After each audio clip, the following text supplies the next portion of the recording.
Estamos no Terreiro do Paço. Aqui, no dia 1 de fevereiro de 1908, o rei de Portugal, Dom Carlos, e o filho mais velho, Luís Filipe, são mortos a tiro.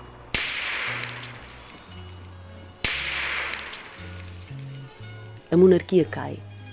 Os portugueses estão fortemente divididos entre republicanos e monárquicos.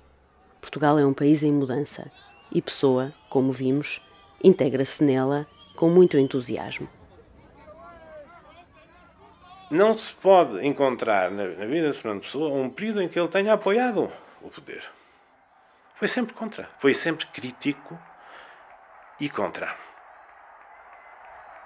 Em 1926, há um golpe de Estado em Portugal, que resulta numa ditadura militar. À ditadura militar seguiu-se o Estado Novo, um regime autoritário e conservador, fundado por António de Oliveira Salazar. Não discutimos Deus e a virtude. Não discutimos a pátria e a sua história. Não discutimos a autoridade e o seu prestígio. Não discutimos a família e a sua moral. Não discutimos a glória do trabalho e o seu dever. Ele é crítico do Estado Novo e do Salazar, mas aceitava. Diz, eu não sei o que é isso de Estado Novo, mas dizia, pronto, o Salazar administra bem as finanças, a moeda tem credibilidade no estrangeiro. Reconhecia algumas coisas e, portanto, ele achava que menos mal. Só que depois ele acaba por se virar completamente contra o regime em 1935, 34, 35. Uma das figuras do regime era António Ferro, que conhecia Pessoa já dos tempos do Orfeu. Ferro foi, aliás, o editor do número 1 da revista. O António Ferro foi encarregado de criar, em 1933, quando se formou o Estado Novo, o Secretariado de Propaganda Nacional. O Secretariado da Propaganda Nacional cria um prémio literário, o Prémio Antero de Quental. Quer galardoar um livro de cariz nacionalista. A mensagem, que se intitulava Portugal, e não se intitulava Mensagem, intitulava-se Portugal, era apenas uma das várias obras que o Fernando Pessoa tinha em mente para publicar. Teve que apenas que fazer mais 10 ou 12 poemas, em 34, para completar o livro. Portanto, era fácil acabar o livro e publicá-lo e ainda por cima ganhar um prémio que lhe estava mais ou menos já prometido. Só que ele teve no júri Pessoa, ainda por cima, um antigo amigo dele, o Mário Beirão, mas era lá dos tempos da Águia, não sei o quê, que já não gostava dele. E não lhe deram a ele esse prémio. Deram a um frade que escreveu um livro chamado Romaria, mas o António Ferro arranjou maneira de haver um outro prémio, não é um segundo prémio, é um prémio não para um livro, mas para um poema. E então a mensagem foi premiada com o mesmo valor, 5 contos de reis. Na altura era muito, muito dinheiro, 5.000 escudos, não é?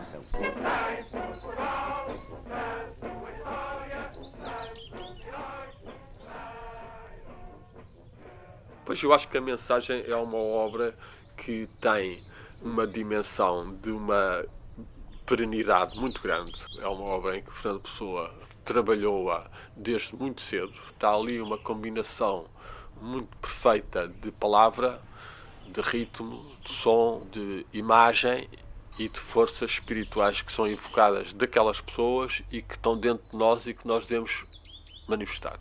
Portanto, é uma obra mágica. Tem uma vertente esotérica, mas esta era, vamos dizer, a esperança da pessoa e ela sempre teve esta esperança que Portugal um dia vai voltar para esta glória que ela teve no passado, e isso realmente era a esperança, e assim explica-se aquele fenômeno esotérico. E também, racionalmente, também é uma forma, de facto, um pouco difícil explicar, como é um pequeno país muito rural, com um grande número de analfabetos, podia descobrir quase o mundo inteiro, não é? Isto racionalmente é muito difícil de explicar.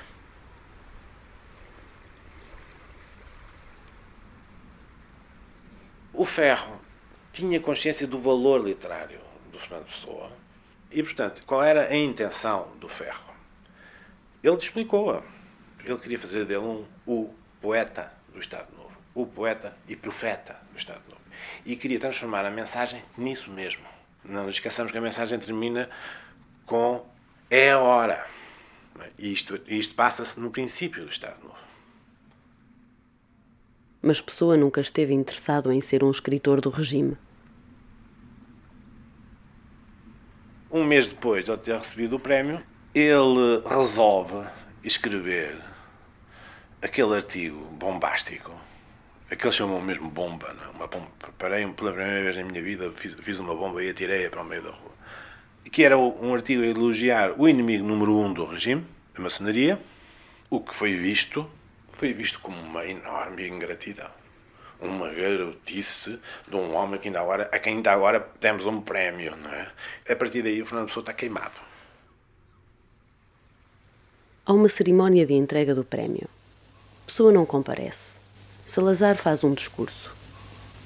Atenção agora, senhores espectadores, à palavra do senhor Presidente do Conselho, professor Dr. Oliveira de Salazar. E o discurso provocou-lhe uma reação de enorme rejeição. Ele achou-se interpelado pelo Salazar, porque o Salazar dizia que era necessária censura, por um lado, e por outro lado, diretrizes aos escritores e aos artistas. Não é? Uma coisa é proibir, é dizer o senhor não pode escrever isto, outra coisa é dizer o senhor tem que escrever isto. Não é? Quando se vira contra o regime, vai dizer uma coisa muito engraçada, é que não sabíamos que para termos boa administração tínhamos que vender a nossa alma. Já tinha saudades de quando o país era mal administrado. E esse é o ponto de viragem na posição de Pessoa em relação ao Estado Novo. António de Oliveira Salazar. 3 nomes em sequência regular. António é António, Oliveira é uma árvore, Salazar é só apelido. Até aí está bem. O que não faz sentido é o sentido que tudo isto tem. Está tudo bem assim e não podia ser de outra forma.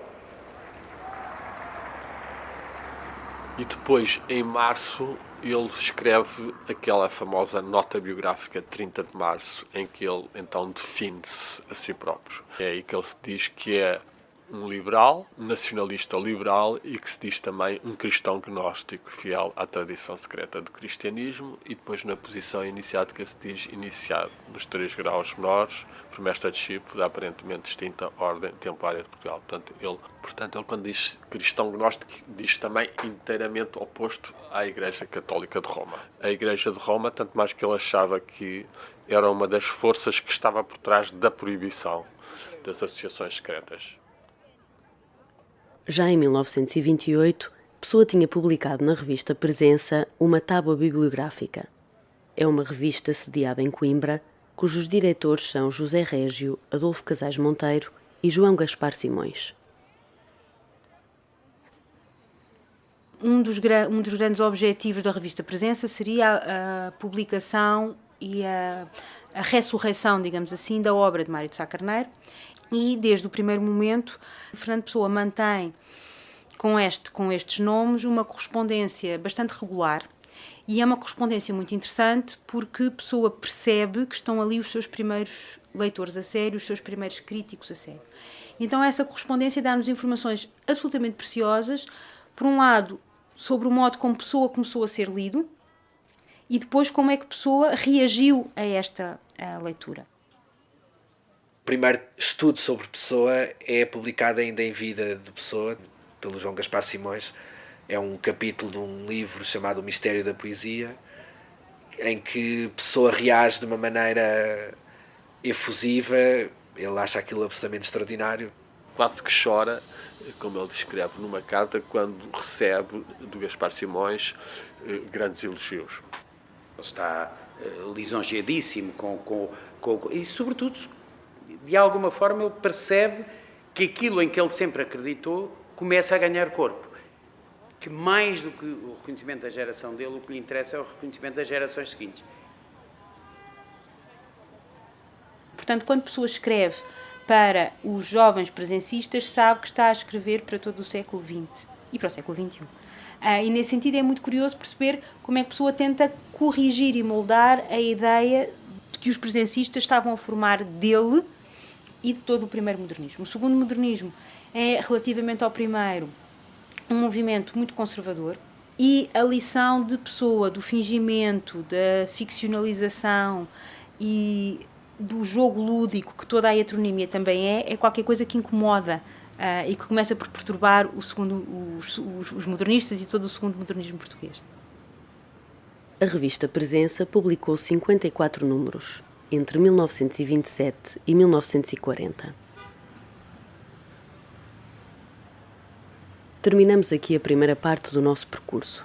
Sugerimos que apanhe o elétrico 28 para Campo de Ourique, a partir da Rua da Conceição, a rua onde nasceu Mário de Sá Carneiro. Pode também apanhar um táxi ou ir a pé. Siga as instruções no mapa. A nossa próxima paragem é a Casa Fernando Pessoa.